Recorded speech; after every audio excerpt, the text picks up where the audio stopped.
In today's broadcast, we're going to be discussing and reviewing numerous prophecies that the church has literally hung their hat on, that are expecting and believing to occur, and yet none of these things are going to occur as we're believing. This is going to be an important show. My name's Steve Cochran. This is End Time Insights.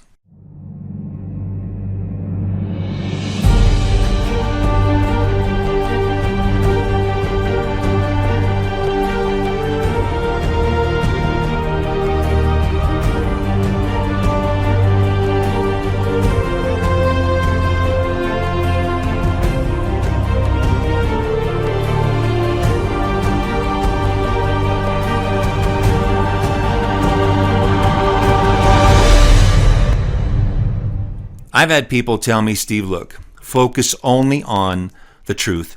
Don't worry about false doctrine.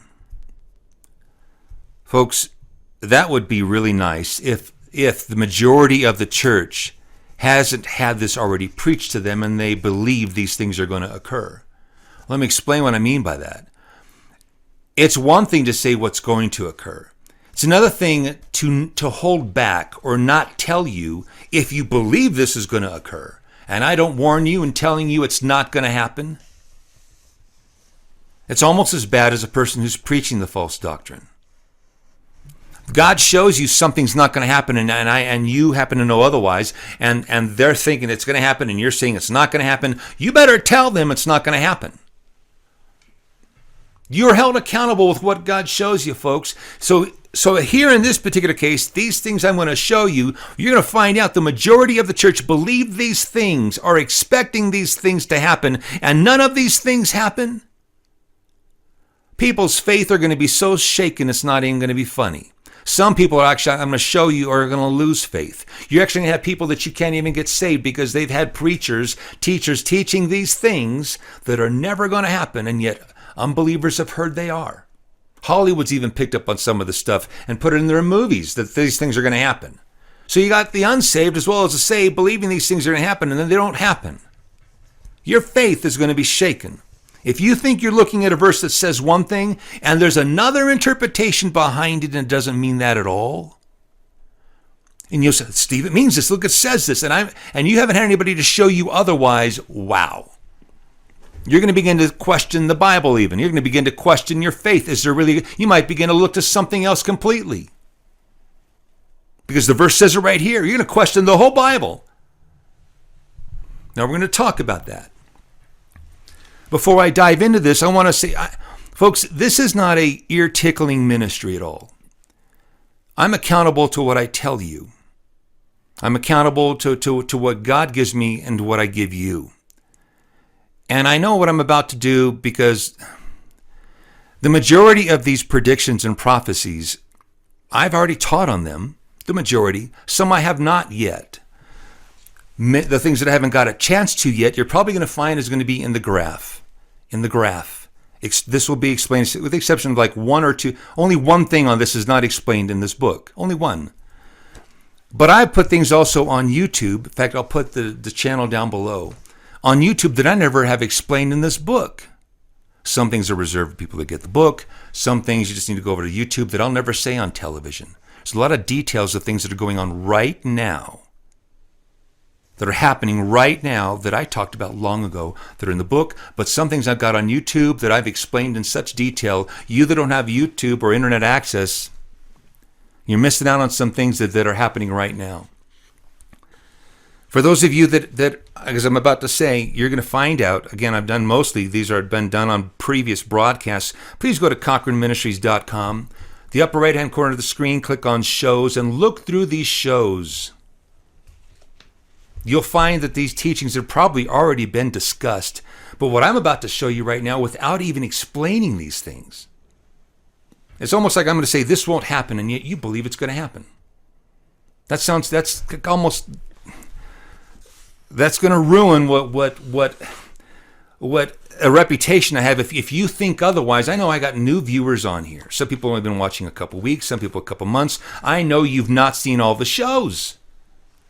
And it's critical when you hear me say these things. Listen to me. When I'm telling you these things, there's a reason why I'm saying these things won't happen, and I've already discussed it probably. And you're going to think, Steve, you're out of your mind. So I'm going to tell you why I'm doing this. The only reason I'm saying this right now is because I don't think I have long with you. I don't have the time to do these require full episodes, full shows, full broadcasts for me to teach on each one of these things. I don't have that. So that's why I'm just going to be reading these things here right now. Just reading without even hardly an explanation. And you're going to say, Steve's lost his mind. And it's going to hurt my viewership. So why in the world would Steve Cochran do that? Because I'm accountable to God, and if I don't get this out to you in time, and you're sitting there looking for all these things to happen, and they don't happen, I will be held responsible. So I'm now risking that right now. So let's kind of get started in this thing I have to do with you. There is a teaching out there. I'm going to start with this. And some of you, like I say, you don't go back that far. There's a teaching out there that we've already been experiencing the trumpets. For those of you that never seen the first show, again, Cochran Ministries, guys, just Cochran Ministries, go to shows, go to the first show.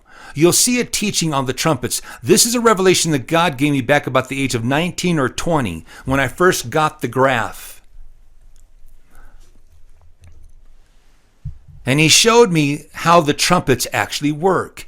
And you're going to get to see a hidden timeline. I'm going to give you just a little preview. I want you to watch the show. But some of you believe we're about to experience the sixth trumpet. Folks, we're about to experience war, all right, but it's going to be in the form of the first trumpet.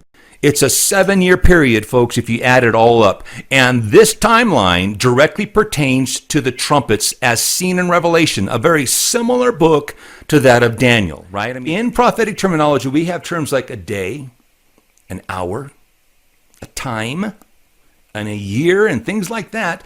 Those all equate. Every one of those terms equates to a year, folks. Did you know that? Likewise, half a day would be half a year. Like half a time is half a year. Revelation 8:1. And when he had opened the seventh seal, there was silence in heaven about the space of half an hour. Half an hour. What is half an hour? What is half a day? What is half a time? We are now going forward 6 months. And here's where we are going to place the first trumpet. We are now at 3 years and 11 months. We've advanced from 3.5 years. We go forward 5 months. It takes 3 years and 1 month to 3 years and 11 months. What does that do, folks? 3 years and 1 month to 3 years and 11 months. Look at the illustration on the screen. It takes us to the seventh trumpet, folks. And 3 years and 11 months plus 3 years and 1 month is a total of 7 years, folks, taken to the, coincidentally, the seventh trumpet. And the seventh angel sounded. Chapter 11, verse 15. The seventh angel sounded, and there were great voices in heaven saying, the kingdoms of this world are become the kingdoms of our Lord and of his Christ, and he shall reign forever and ever. Folks, I ask you again one more time, when do the kingdoms of this world become the kingdoms of our Lord and of his Christ? During the age of grace? Of course not. At the ending of the millennium? Of course not. The kingdoms of this world become the kingdoms of our Lord and of his Christ at the ending of the 7-year period as we enter the millennium. You think I put this together, folks? Do you think I could have done this? John wasn't even privy to what he was writing. Now that's a hidden timeline that the church has been completely unaware even exists. God told me I couldn't even talk about this revelation that he gave me I'm 57, folks. Gave it to me about the age of 19 or 20. And I wasn't allowed to talk every time I'd preach. And I've been preaching since then. I couldn't talk about it. It's very bothersome to me why God had me hold these things into the end. When you understand the graph, and that's what the graph is, a little bit of the graph, you'll find out there's a hidden timeline in the book of Revelation. And it throws out the chronology thesis that we've all been taught. Now, let's get started on the next thing. And here's what's going to fly in the face of the majority of everybody out there, folks. This is hard to do for me, because I don't even have time to teach all these. But listen to me. If there's anything you need to hear from me today, understand, in fact, I'd like you to write these things down. Steve Cochran says these things will not happen. It may be the very thing you need to understand in the end when you're being told you're going to expect this and you should expect that. And none of these things that I'm saying here are never going to happen. it may be the very thing you need to hold your faith together. Because people are looking for an antichrist. No, there'll be an antichrist. He's going to be a dictator. But people say he's going to be a global leader. Folks, the antichrist is not, the little horn is not going to be a global leader. In fact, Scripture teaches against it. In previous shows, I've talked about this. On previous broadcasts, I've shown you why he's not a global leader. And yet we got everybody believing he is. In fact, let me tell you something, folks. Listen, here's a little teaser, because again, I don't have time to teach these. These took entire shows. He's the little horn. The little horn, folks. Isn't he? If he was a world leader, he would be the tallest horn there ever was. And the Bible talks about small horns, tall horns. In fact, in Daniel 8, got some smaller and some taller horns. So if this guy's the little horn, wouldn't the world leader be the biggest horn there ever? Yes, but that's just a little teaser. That doesn't prove to you anything. You can find more through Daniel chapter 11. If he's a leader, why are people fighting him?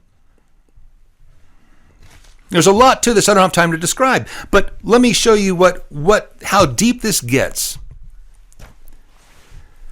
This is all construed for the next point I'm going to bring out. All of this comes from one verse, Daniel 9:27. Our interpretation, mainstream's interpretation. Let me say before I start, there have been for the longest time, in fact, I've got it back going a couple millennia, at least one of these beliefs, that the Antichrist is what Daniel 9:27 pertains to. The other, which is called preterism, that it pertains to Jesus or God. There's been those two fighting for the longest time. I'm going to give you a third interpretation, but first let me give you what people extrapolate, what mainstream extrapolates from Daniel 9:27. Those who believe that Daniel 9:27 refers to the Antichrist, and it is this: the Antichrist opens the week. He forms a 7-year peace treaty with Israel. A temple gets to be rebuilt. Sacrifices resume, according to what they believe the verse says. And the treaty is broken midweek, according again to what they believe the verse says. Now let me give you a third interpretation, not the second one, which believes that this verse was fulfilled by Jesus. Preterism believes this back in the time of Christ. What if it is God, folks? And listen to me. Listen. You got the church believing it's the Antichrist, the majority. Here's the interpretation. Let me give you the verse. And he, let's say it's God. We flip everything upside down if it's not the Antichrist and it's God, folks. None of the, if it's just God and you believe preterism, you still got everything that I just got done telling you thrown out the window if it's God. Even if you take the preterism point of view. Just change the meaning of the verse, you've thrown out everything everybody believes in. Anyway, and he shall confirm the covenant, suggesting an existing covenant, not a newly formed. And he shall confirm the covenant with many, not with Israel. We even interject Israel into there, with many for 1 week. There's your 7 years. And in the midst of the week, he, the same guy the same guy, if this is God, and he shall cause the sacrifice, singular, folks, and oblation to cease. Still with that right there.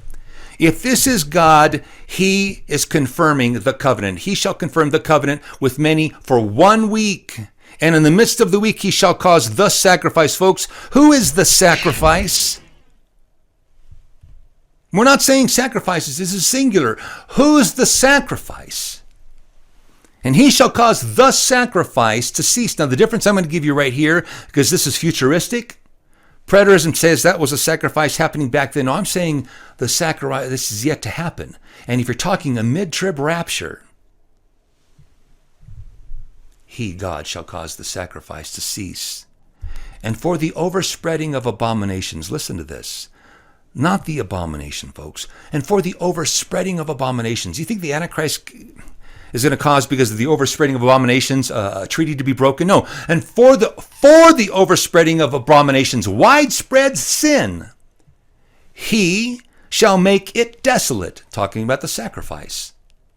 even to the consummation or the end, and that determined is poured upon the desolate or the unrighteous, or wrath. There's your third interpretation you've never heard, ironically, until now, unless you had the book or you were on YouTube. And that's a big deal, folks, because God said the book was sealed until the time of the end, didn't he? So changing the meaning of the verse automatically knocks out all of this. The Antichrist opens the week. A 7-year peace treaty is formed. The temple gets to be rebuilt. Sacrifices are going to resume. Treaty broken midweek. All that goes bye-bye. Now, let me tell you something more that goes bye-bye.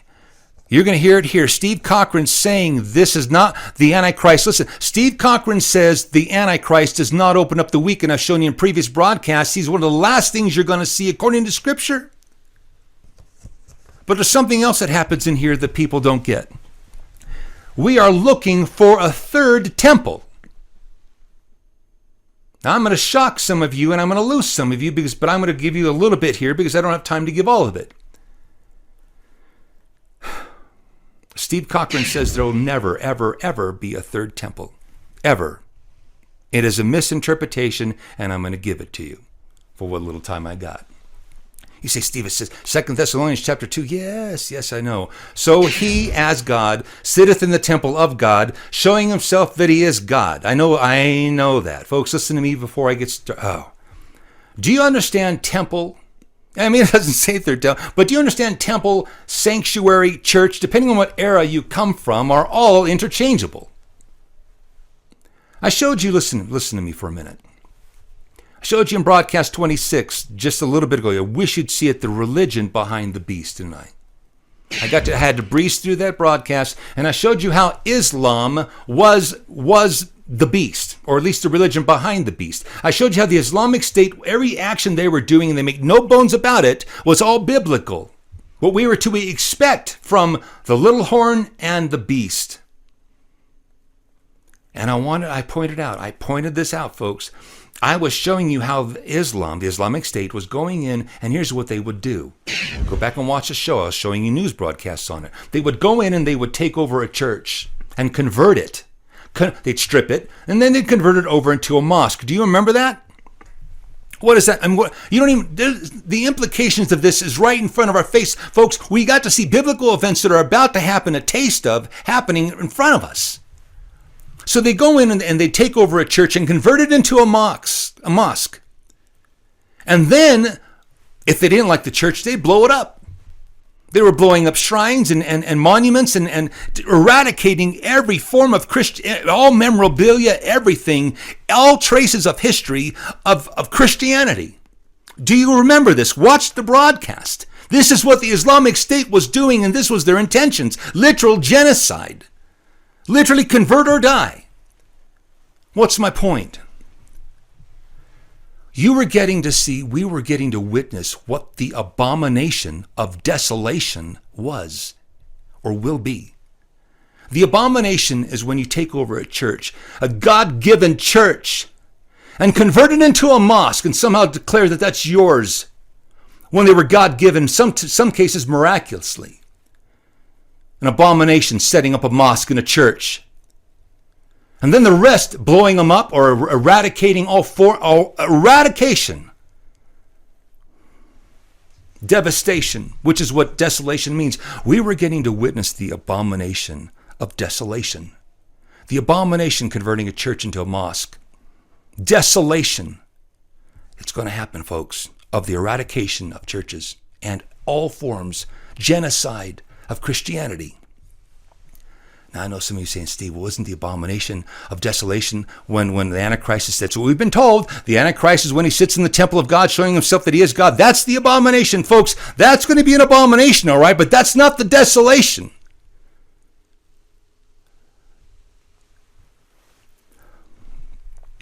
And I need you to hear this. It's not going to be the temple, the third temple. Oh, this will be done all right. It'll be done in a sanctuary, all right. It'll be done in a church somewhere, all right. Or what was a church. You folks really need to get the book to understand what we're talking here. And because people, I've tried to show this in a previous broadcast, people are literally looking at the Antichrist being the first thing that opens the week. That's the popular interpretation off this verse, Daniel 9:27, that he's going to be the one. He's one of the last things you see, folks. In fact, if you look at 2 Thessalonians, and I've talked about there's other reasons, but 2 Thessalonians tells you that the restrainer is holding back the revealing of the Antichrist, and simultaneously, if you understand what it's saying, simultaneously there's a falling away happening before the revealing.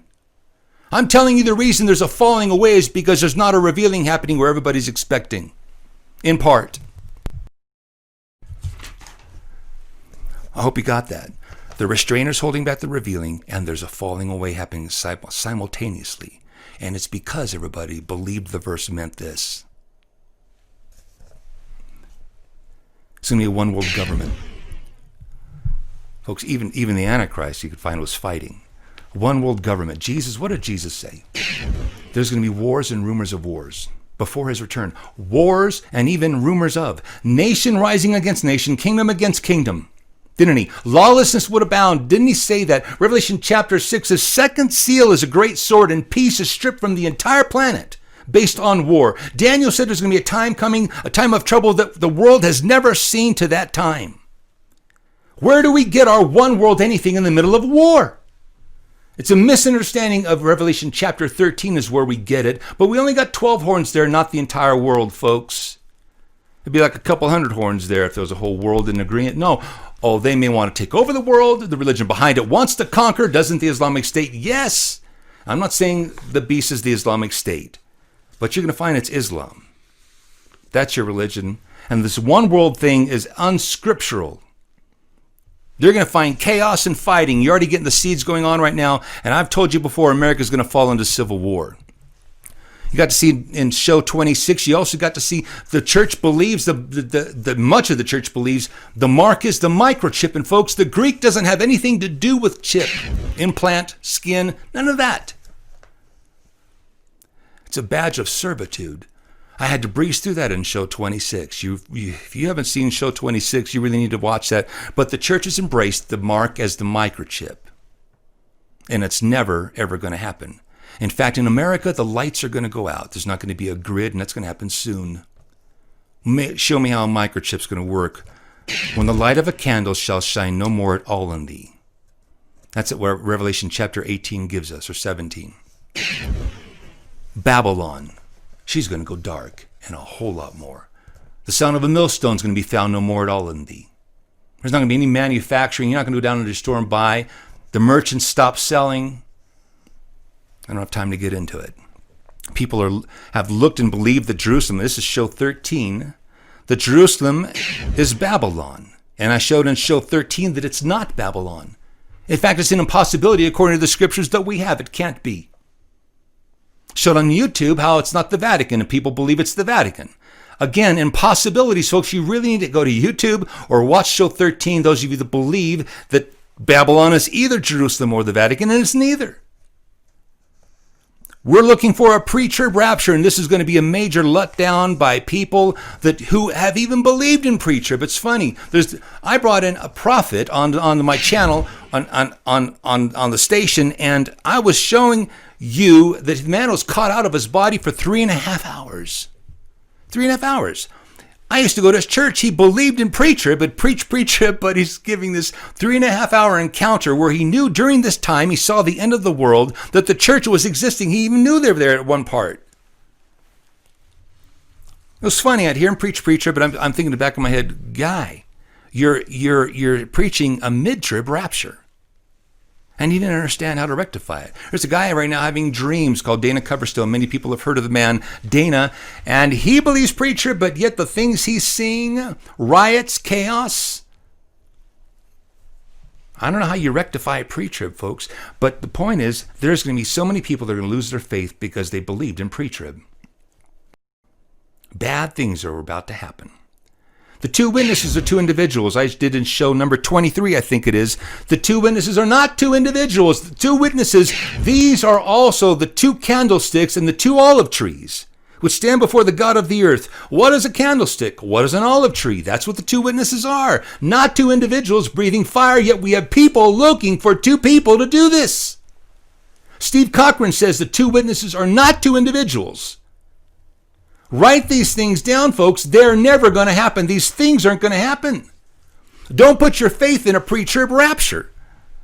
The two beasts, as I did in show number 9 and 10, are not two individuals.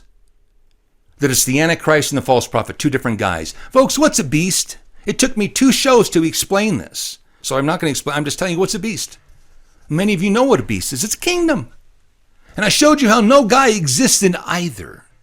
Oh, watch the shows, please. Please watch the shows. Steve Cochran says there's not going to be an Antichrist who's a beast and a false prophet guy. The false prophet's a beast. Yet we're looking at the last thing that you're going to see on the scene is the Antichrist. He's not the first. I did in show 24, I believe, the Nephilim. We're looking for these giants that are bred with demons that are supposedly going to show up at some point in time. All based on one verse that have come that created this Nephilim idea. Folks, we got so many things we're looking for right now, and it's all a lie. And I should make one point real quick.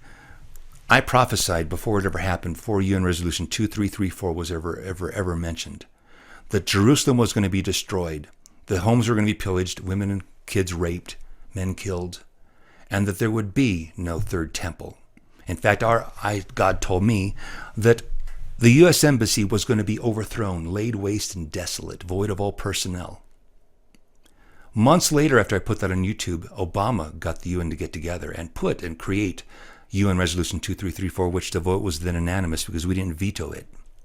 Putting Israel back to pre-1967 borders. Jerusalem, according to the United Nations, is no longer theirs. Now, then became the roadmap, which I had prophesied before on television. On YouTube, and I'd already had it in the book. It was already here. And then we got to see, after I put it on YouTube, the roadmap. And I'm telling you, when you watch, listen to me, there will never be a third temple because UN Resolution 2334 is going to be enforced. And Jerusalem will no longer be Israel's. And it'll be an impossibility. And you're not going to see in America. There are other things that I want to talk about. And I'll put it in the next broadcast in part 2 of things that aren't going to happen as well as what to look for. Preview 9 chapters of this book, folks, please. On Cochran Ministries. Watch the first 9 videos. It's all 9 chapters. And you can see if you like what you're hearing and make it make sense and you understand what you're learning. If you like the book, get the book. Be prepared for next broadcast. Look for more to come. Until next time, take care and God bless.